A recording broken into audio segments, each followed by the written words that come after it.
بیٹھا انتظار کر رہا ہے کہ جب تک وہ جو لنڈن پلان تھا کہ جیل میں پہلے اس کو ڈالو پھر میں آؤں گا واپس۔ خان صاحب اگر نااہل کیا جاتا ہے تو کیا اسٹریٹجی ہوگی پارٹی کی؟ بالکل لڑے گی پارٹی وہ میں یہ جب میری پیشنٹ نہیں سن یہ مجھے نااہل کرے، یہ مجھے جیل میں ڈالے، یہ جو مرضی کر لیں، تحریک انصاف کو روک ہی نہیں سکتا کوئی۔ داش کے ساتھ صاحب آپ کو لگ رہا ہے کہ یہ کیئر ٹیکر شکل لاگو کو انتخابات کروانے کے لیے لا رہے ہیں یا کچھ لمبا ٹینیور ان کا پلان؟ دیکھو اگر کوئی ان کا کوئی بھی الیکشن کا ہوتا الیکشن تو 14 مئی کا آئین کہتا تھا، سپریم کہتا تھا الیکشن کروا دیتے بہت۔ ہمارا اب یہ دو کیئر ٹیکر گورنمنٹس بیٹھی ہوئی ہے، یہ بالکل انلیگل ہے، آئین کے خلاف ہے۔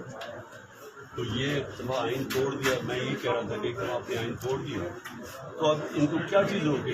یہ تو اب بیٹھ گئے ہیں، انہوں نے ڈرے ہوئے الیکشن سے ڈرے ہوئے ہیں۔ تو جب الیکشن سے ڈرے ہوئے ہیں ہر حربہ استعمال کریں گے یا پی ٹی آئی ختم ہو جائے تب تک بالکل ہی لڑ نہ سکے، انتظار کرو۔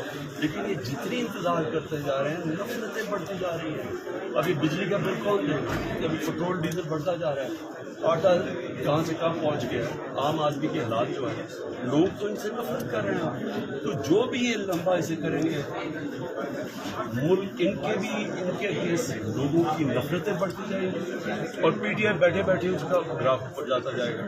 تو ہمیں نقصان تو پاکستان کو ہو رہا ہے، الیکشن پاکستان کی ضرورت ہے۔ لاسٹلی یہ بتا دیں کہ اب نواز شریف جو ہے انہوں نے خواجہ آصف کو کچھ اینٹی اسٹیبلشمنٹ ہونے کا ٹاسک دے دیا ہے، وہ بھی کچھ اس طرح کے بیانات دے رہے ہیں۔ اگر الیکشن نہیں ہوتے اور نواز شریف بھی دوبارہ سے الیکشن کا مطالبہ کرتے ہیں تو کیا آپ مشترکہ تحریک چلانے کے حوالے سے؟ سب سے بڑی بات تو یہ ہے کہ خواجہ آصف کی جو باتیں کہی ہیں، ابھی یاد رکھیں میں تو یہ کہہ رہا تھا، میں تو کہہ رہا ہوں کہ رجیم چینج پوری سازش ہوئی ہے، اور میں نے بعد میں جب ہمیں پتہ چلا کہ حسین حقانی کو اس نے باجوہ نے ہائر کیا ہوا ہے تو میں تو تب کہہ رہا تھا کہ یہاں سے اس نے شروع کی تھی سازش، یہاں سے شروع کی تھی، امریکنوں کو پھر سے شامل کیا اس کے اندر۔ تو خواجہ آصف نے بات کی ہے، یہ ساری چیزیں اللہ اللہ کا کنفرم ہو گیا کہ سازش کے تحت گورنمنٹ کرائی ہے انہوں نے۔ اور صرف اب سوال یہ ہے کہ کیا اس ملک کا کوئی فیوچر ہے کہ اگر ایک آدمی کے پاس اتنی پاور ہو کہ